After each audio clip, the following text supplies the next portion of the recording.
Je ne vais pas répéter pas mal de choses qui ont été dites, donc je vais parler de deux procès à Paris, où j'ai été témoin de la défense les 25 et 26 février, donc c'est tout récent. Pour Ismaël Boudjekada, lui il était seul face à ses juges, et j'étais le seul témoin.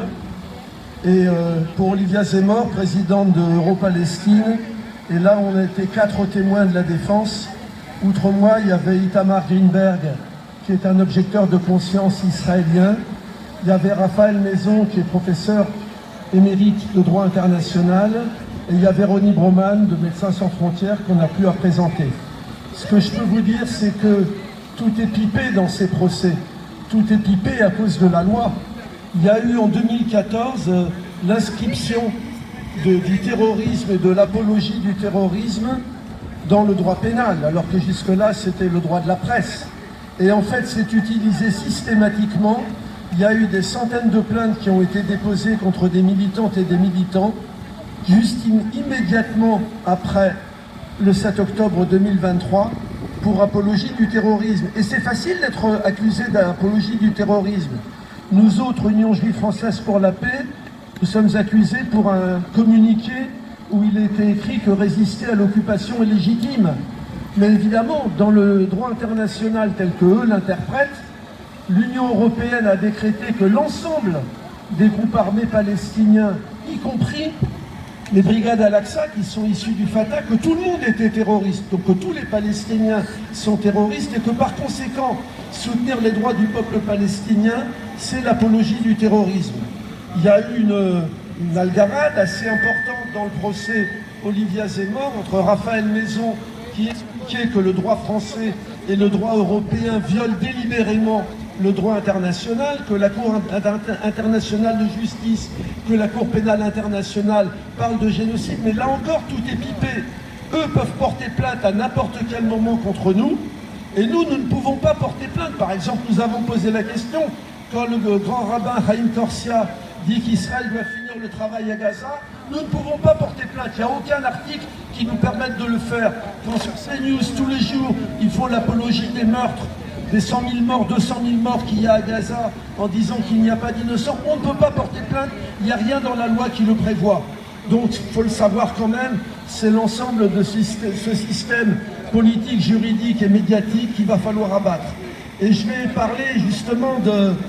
Alors, en plus, je rajoute que la présidente du jury contre Olivia Zemmour, elle parlait hébreu, ce qui veut dire qu'on va forcément aller en appel, c'est assez probable. Je vais ajouter maintenant, je vais parler de l'Iran. Vous n'avez aucun endroit où les impérialistes sont intervenus et ils ont ramené autre chose que le chaos. Faut-il rappeler les armes de destruction massive qui étaient un mensonge énorme, qui a fait 600 000 morts en Irak, qui a divisé le pays en 3 parties, et plus de 20 ans après, l'Irak ne s'en est jamais remis. Faut-il rappeler l'intervention impérialiste anglo-française en Libye, qui a provoqué le chaos en Libye, qui aujourd'hui fait que le général Haftar sert de garde-chourme à l'Égypte du maréchal Sissi, à Israël pour arrêter les convois pour la Palestine. Et non seulement ça a semé le chaos en Libye, elle ne s'en est pas remise, mais ça a semé le chaos dans tout le Sahel. Faut-il rappeler qu'en Syrie, celui qui dirige la Syrie, pendant 20 ans, il était classé par l'ONU comme terroriste.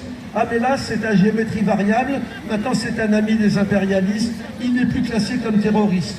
Donc véritablement, nous devons absolument nous battre. Il y a le drapeau de ce type-là avec nous, hein. D'accord. Et alors, s'il te plaît, laisse parler les gens. Mais c'est un Merci, terroriste, s'il te plaît, c'est bien tu qu'ils saoules. le disent. Je répète, il a été classé comme terroriste et il a été enlevé comme terroriste après le renversement de Bachar el-Assad, que je ne soutiens absolument pas.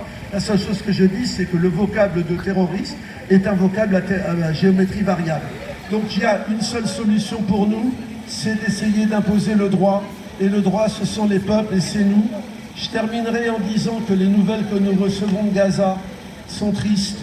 Le Conseil de la paix, c'est vraiment de la novlangue, que Trump a installé avec tous les gangsters, Marco Rubio, Witkoff et Kouchner. Ce Conseil de la paix, il a, parmi les pays qui en sont, des pays qui sont prêts à accueillir, entre guillemets, des Palestiniens qui seraient expulsés de Gaza. Et il ne fait pas de doute que bientôt, c'est ça qui va être à l'ordre du jour. Ils vont rendre la vie tellement impossible aux Gazaouis qu'un assez grand nombre risque d'accepter l'exil. Le but des sionistes a toujours été un maximum de territoire pour un minimum de Palestiniens. Ils veulent essayer de le réaliser à Gaza et nous devons de toutes nos forces les empêcher.